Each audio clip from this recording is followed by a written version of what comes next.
大學啊？冇啊，考得幾好啊！今晚加咗餸啊，快啲翻嚟食飯啦！我哋全家都等緊你啊！好啊，今晚返嚟再講。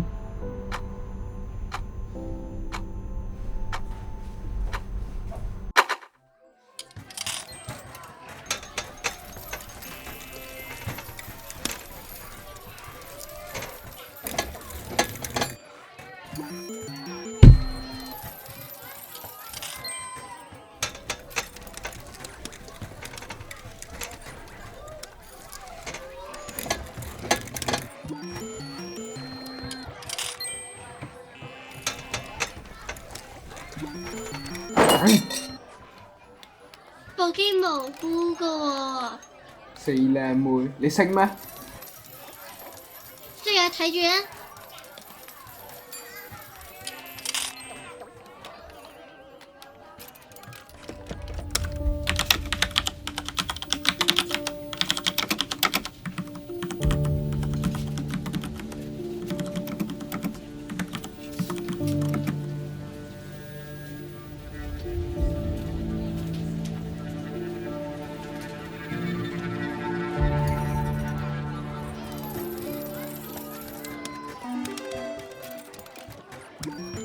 你咪一樣。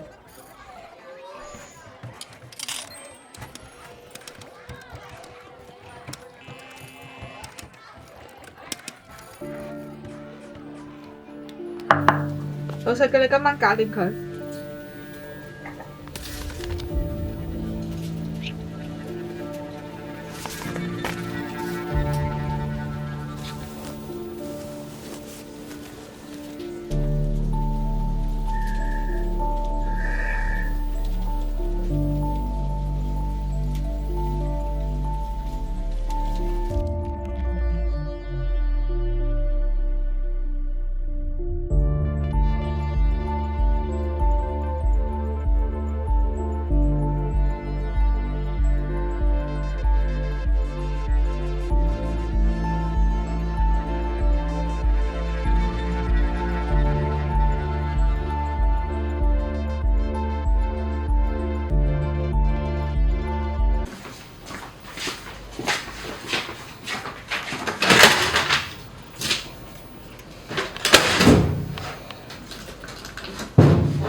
唔通冇啲更好嘅方法去實行呢個制度？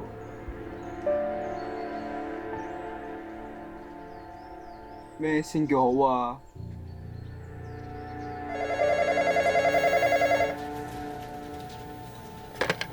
喂？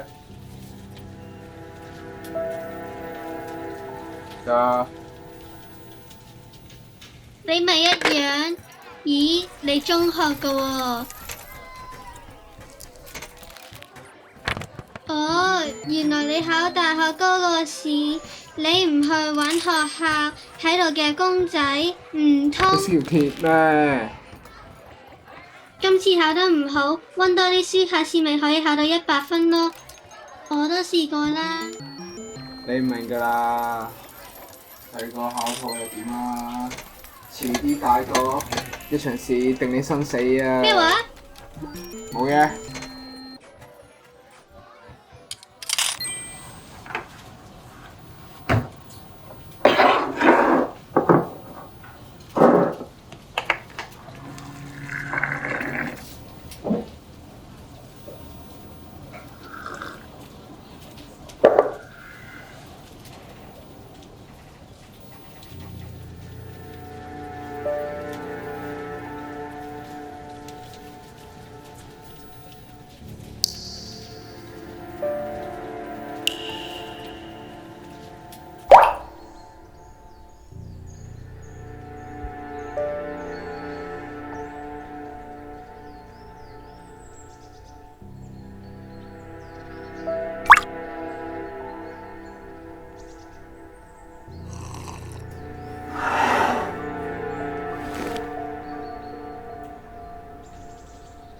其實有必要真係而家咩？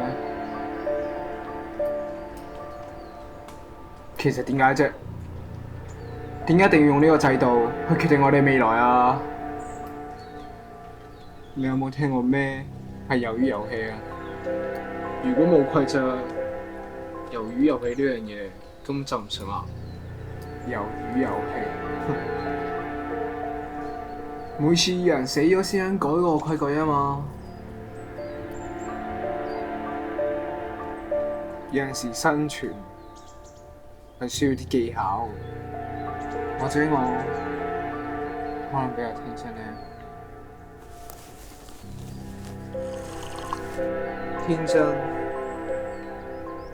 天真有陣時都係最真嘅精髓，好似杯咖啡咁。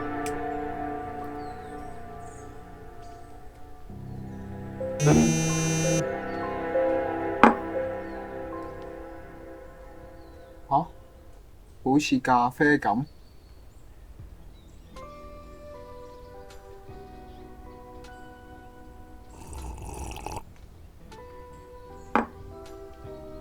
由咖啡豆到咖啡都會經過精挑細選，將劣質嘅咖啡豆篩走，剩返落嚟嘅就成為一杯咖啡不可或缺嘅第一步。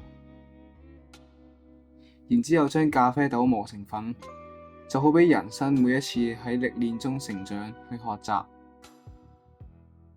一個剛出爐嘅青年，喺一開始都會見棱見角，但最終佢都會慢慢被磨成圓形。第二步，將粉壓實，你遲啲都會經歷。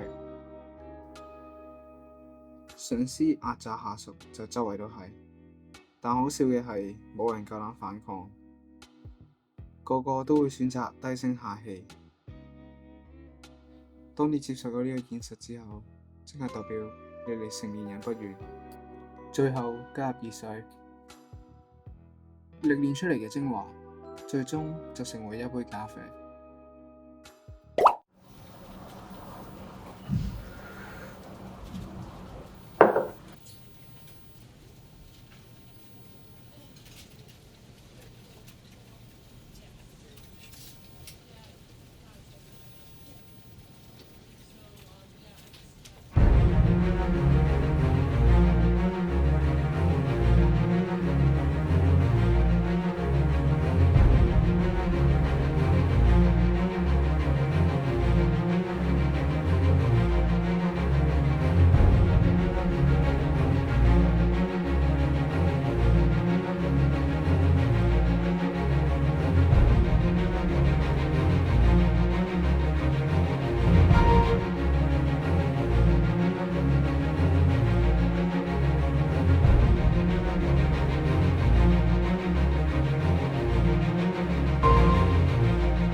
就還好啦。其實我都唔明點解人要逼自己做啲自己唔中意做嘅嘢，我就中意飲甜嘢啦。我覺得人一出世就應該要做啲自己中意做嘅嘢咯。其實你係咪又真係享受飲咖啡呢個過程啊？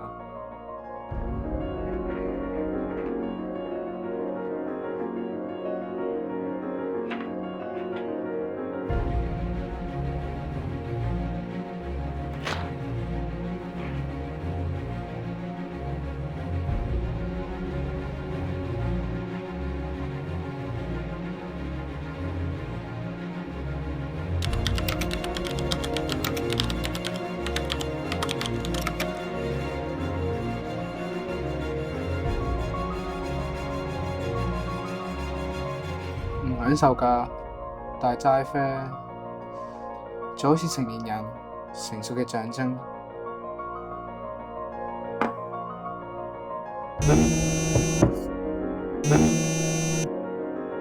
喂，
喂，阿仔考成點啊？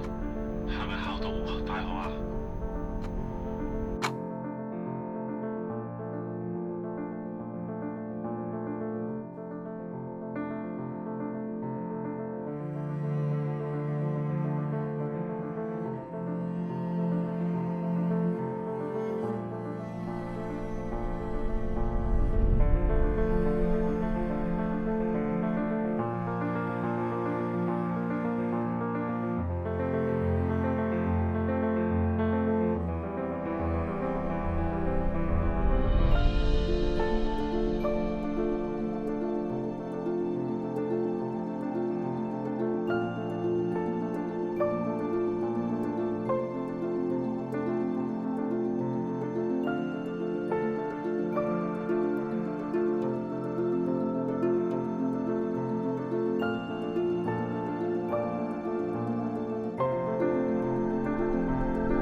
講咁多做咩啊？